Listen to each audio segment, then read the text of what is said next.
Christian Eboulé nous a rejoint en plateau. Christian, vous allez nous parler cette semaine du documentaire de Rokhaya Diallo, La marche des libertés. Alors, un documentaire, ma chère Demet, intitulé effectivement Les marches de la liberté, qui revient sur deux anniversaires. D'abord, le 50e anniversaire des marches pour les droits civiques aux États-Unis, et puis le 30e anniversaire de la marche dite des beurs. C'est comme ça qu'on l'a appelé, c'est un peu péjoratif, mais bon, voilà.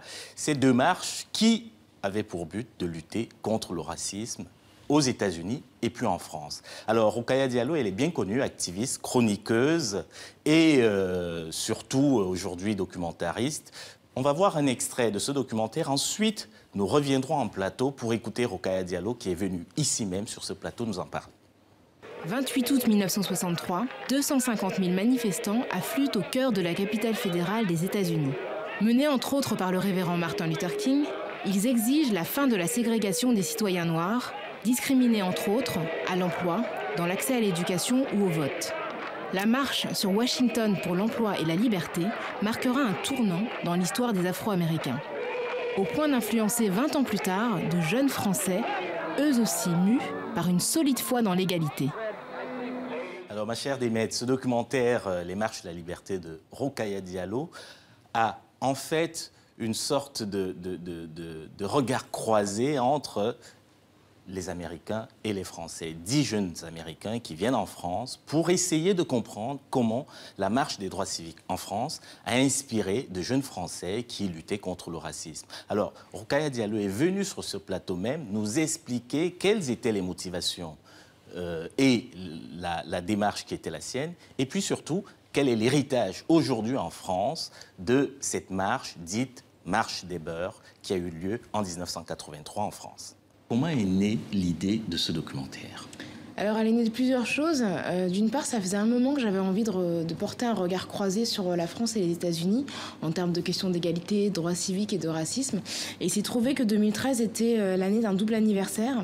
À la fois les 30 ans de la marche pour l'égalité et contre le racisme, qui est la première marche antiraciste de l'histoire de France, et en même temps la marche sur Washington pour l'emploi et la liberté de Martin Luther King, qui fêtait ses 50 ans, qui date d'août 1963. Donc je me suis dit que c'était l'occasion d'interroger l'héritage de ces deux marches dans nos deux pays respectifs, aux États-Unis et en France. Alors, quel est l'héritage de cette marche qui date d'il y a 30 ans en France aujourd'hui ? Alors moi, pour porter cette interrogation, j'ai décidé de suivre un groupe de jeunes Américains qui ne connaissaient pas du tout la France, à travers, en fait, dont le regard sert de point d'appui pour découvrir la France à travers ces questions d'égalité. Donc ils arrivent en ne connaissant que la Tour Eiffel et les macarons, pour schématiser un peu.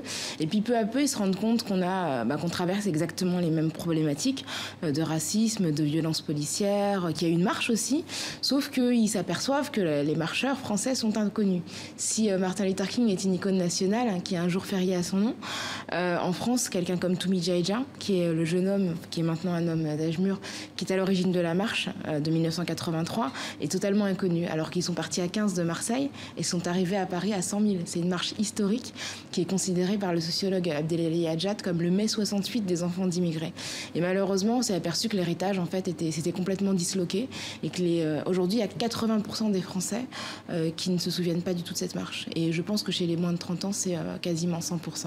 Alors, ma chère Demet, ce documentaire, Les marches de la liberté, nos téléspectateurs pourront le voir mardi prochain sur France O, à l'occasion d'une grande soirée qui sera consacrée à sa diffusion et à celle d'un documentaire sur Martin Luther King. Je rappelle également que Rokhaya Diallo est l'auteur de Comment expliquer le racisme aux enfants, paru récemment aux éditions Le Baron Perché. Je serai votre prompteur.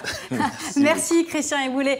Merci à vous de nous avoir suivis, chers téléspectateurs. 7 jours sur la planète revient la semaine prochaine. Mais d'ici là, n'oubliez pas de consulter sur notre site internet les fiches pédagogiques et les exercices qui vont avec. Excellent titre de programme à vous tous sur TV5 Monde.